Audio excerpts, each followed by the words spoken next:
What's going on, everybody?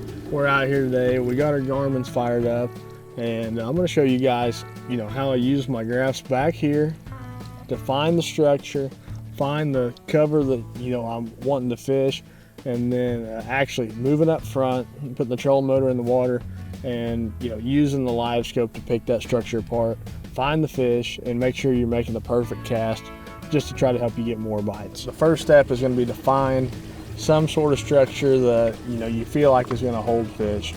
Right now we're just on a pretty shallow flat, and you're looking for any kind of irregularity, no matter whether that's a drop, a hard spot, or a ditch like what we just went over right there. That's a perfect example. Like right over here, you can see how this ditch runs right through the middle of this flat right here. Actually got fish all up on the edges of it, you can see, and a couple other big rocks right out through there. So this is going to be the perfect opportunity to go ahead. I'm going to put a waypoint where I see the fish so I know exactly where I want to turn around. And next step is going to be get on the trolling motor. One thing I really like to do is make sure I've got the wind in my favor, and by that I mean I want the wind in my face so I can pull up to that target and I'm not getting blown up on it. I can stay off of them and make a really good accurate cast, and make sure that the fish get to see my bait correctly the first time.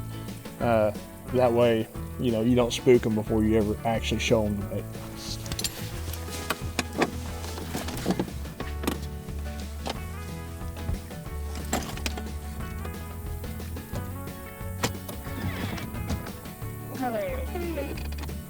All right, so I've dropped my waypoint, and I'm spinning around on it. I've got my map pulled up pretty tight, where I'm able to tell how far I need to cast, how far to keep my boat away from the target. But the good thing about that is, as I'm coming up on it, I'm actually using my live scope, to make sure I don't get too close. See, right now we're already kind of closer than I want just from turning around, but if you look at the live scope here, here's your ditch, there's a fish sitting on the edge of the ditch, and that is the perfect example of finding that structure and being able to pick the fish out that are sitting on it.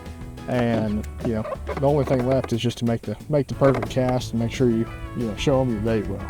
When it comes to your settings, I know it's something that a lot of people get caught up with, and it's something that can really get in your head if you don't think you have the right settings or anything like that. And honestly, in my opinion, I'm not saying that's always right, of course, but the way I do things, I really do not do a lot of tweaking on my settings at all. Whenever I get a unit, a lot of times I'm gonna go ahead and do a factory reset, make sure everything's the same as it's supposed to be, and I'm gonna go in, turn my grid overlay off, set my forward range wherever I like it. It's usually between 100 and 120 feet.